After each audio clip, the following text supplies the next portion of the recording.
talk. Hell no, man. Keisha, she gonna be at the party? I'm on my faded. You don't hear me, though. Hey, that bitch got body. Yeah, she got body, man. I'm about to get with her, though. I heard that. Let me see what's up in it. And you ain't gotta be creeping. I don't know why you trying to act like you cleaning up. Man, I always think we gonna steal something. You know what you want, dog? Go ahead and give me that OE. Yes, all right. Oh, no, boy. Oh, man, I'm from the old school, brother. Yeah. You not to drink beer in store. Hey, man, I'ma pay you. Hey, look, stop following me around this mother. You getting on my nerves. You hurry up and buy. Just pay and leave. Hey, man, I said I'ma pay you. Won't you come fucking nerves? Damn. Hurry up and go. Hey, man, why don't you go ahead and get me, Paul? Get my change.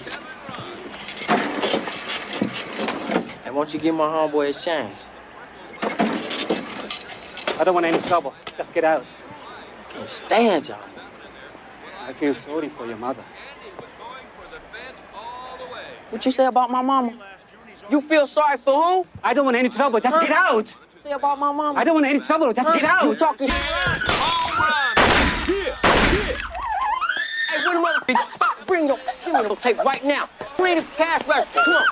Shut up. Hey, what did you do, man? Do it right now. Shut up. Come on, man. Let's raise up, man. Damn. I can't believe this. Oh, damn register. Go. Open this.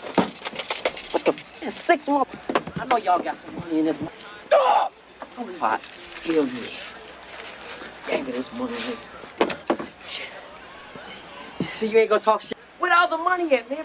Damn. Went to the store just to get a beer, came out an accessory to murder and armed robbery. It was funny like that in the hood sometimes. You never knew what was gonna happen or when. After that, I knew it was gonna be a long summer. This scene that begins innocently enough and ends in violence is what brings us into the hopeless world of despair that is the 1993 film Menace to Society. This film marks the directorial debut of acclaimed music video directors, the Hughes brothers. Until this film's release, they were known for directing the Tupac video, Brenda's Got a Baby. This film tells the story of Cady Kane Lawson, played by Tyrone Turner. He is a recent high school graduate who appears to be following his late father's fall into crime and violence of a life in Watts. He is close friends with Kevin O-Dog Anderson, Larnez Tate in his most well-known role, a young criminal who has no remorse about his life, and in most instances is actually proud of it. This film centers around 2 trains of thought. The one of O-Dog and others that this is the life they are stuck in. There's no way out, no escape. It is a life of violence and crime. They accept it and even embrace it. Then there are those that want out and want more than what the perils of the hood offer. In our next 2 scenes, we hear Ronnie, Jada Pinkett Smith, with a powerful performance, try to convince Kane to move to Atlanta with her and her son. And then the father of one of Kane's friends, played by Charles S. Dutton, explains to him that the life of crime and violence is what society commands and wants from their people.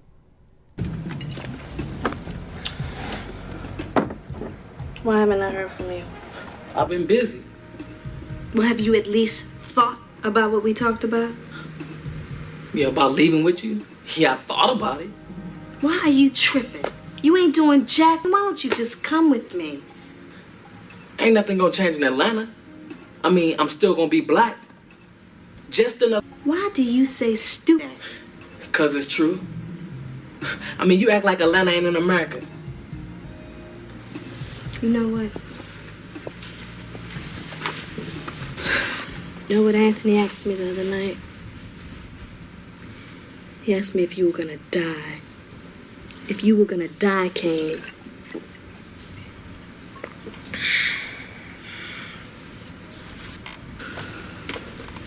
Are you gonna come with us or not? And now, Yeah, our I'm go- second scene. Why do you think that's so funny? Because it is, you know, I could see it now. You gonna go up there and mess around and bring back one of your devils to my house. Wait, you know I'm not bringing no devil to the house. Oh, I see you checking out them white girls. Now, you know how I feel about my black women. Now, why you gonna throw that on me? I ought to take you outside and knock you out right now. Hey, boy. I brought you in, I'll take you out. Yeah, okay. What's up, Kane? It took you long enough, my brother. Anyway. Hey, KD. You know? So what's up, young buck?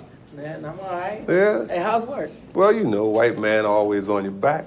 But what else is new, huh? Have a seat. What's up, man? Chillin'. So what y'all talking about? Not much, just chatting. Yeah, we talking about this Kansas trip. Kansas. So what about Kansas? So what are you gonna do, KD? You gonna out there in the streets till you get killed? Like your cousin, maybe? What's that, sir? Well, Sharif tells me him and Stacy have been trying to get you to leave with him. Yeah, but I don't know about no Kansas. Yeah, you know, I hear you there, you know. I was teasing Sharif about that before you came in. But what are you gonna do if you stay? You know, Sharif used to get into all kinds of... before he found the nation. Now, I'm no Muslim, but I agree with some of the things they say regarding black people. And if Allah helps to make him a better man than Jesus can, then I'm all for it. So what you trying to say, Mr. Butler? Whatever changes you have to make, then you just do it. You gotta think about your life. Being a black man in America isn't easy. The hunt is on. And you're the prey. All I'm saying is, survive. All right? As I mentioned earlier, there is this pull in those two different directions. At the precipice of the side of staying in the hood is O-Dog. He would be considered the quote-unquote American nightmare of the early 90s. His description in the film by voiceover narration is being young, black, and not giving a care. This is evident throughout the film. He takes joy in his crimes, whether it's getting vengeance or killing a drug addict, or in the opening scene where he shoots some shop owners. He gets a visceral love out of it. In this scene, he nonchalantly explains how himself, Kane, and another friend, Wax, are going to kill the people who murdered Kane's cousin in a botched carjacking. Note, when the scene starts, he is proud of the tape of the murder he committed in the robbery from our opening scene and has been showing it to everyone in their community. Lots of people killed before, but I ain't never done it myself. I mean, I never had a reason to. But when they killed my cousin, I knew I was gonna kill them. Hey, man, so you like my little tape, don't you? Yeah, that nigga should have carried to the Wax boy. He could have did it much better. It's all about O-Dog leaving cigars. I'm gonna be a big-ass movie star. I told you to stop showing the tape. And why you keep on about my tape, man? That don't happen. All right? All right? Damn. And we just gonna find these little marks and smoke them. That hard? As long as it ain't no crowd. Look, I'm not killing no kids or no old folks, all right? Hey, man, who the f gonna be all out there 12 o'clock at night, man? I'll smoke anybody. I'm gonna hit this shit. Look, all right, not me, all right? I'm not killing no kids. And you know what? You acting like a little bitch right now. You acting real paranoid and shit. Now these motherfuckers smoked your damn cousin in front of you, blew his head off in front of your face, you ain't gonna do shit. You acting like a little right now. Man, I ain't letting that ride. We gonna go ahead and smoke all these buckets. I don't care who the f out there. Is you down there? Both of y'all shut the f up. Both of y'all acting like some. Both of y'all acting like some mother pillies. Give me my motherfucking joint. As I was reading the essay included in the Criterion edition of this film, it begins with the statement, "This is a film for white people." When I first read that, I was taken aback by those words. However, Albert Hughes meant that it is meant to show people what really goes on in the hood. This film is often compared to two other films that were released around the same time. Boys in the Hood, directed by John Singleton, and Juice, directed by Ernest Dickerson. Juice is simpler. It is more about a group of young men and not a community or a society as a whole. And Boys in the Hood is a great and powerful film. But to a degree, it feels glossy and clean and refined. It almost has an after-school special feel to it. Rest assured, this film, Menace to Society, does not.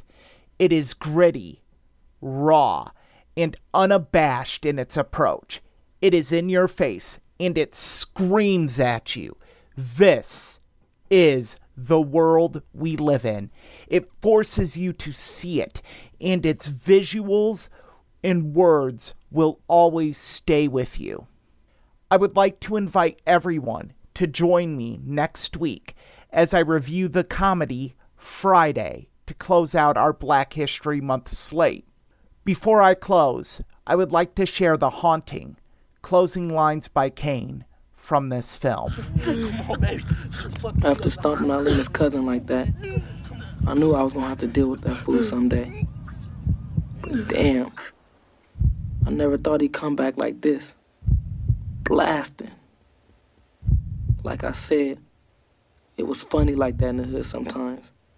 I mean, you never knew what was gonna happen or when. I had done too much to turn back, and I'd done too much to go on. I guess in the end, it all catches up with you. My grandpa asked me one time if I care whether I live or die. Yeah, I do. Now it's too late.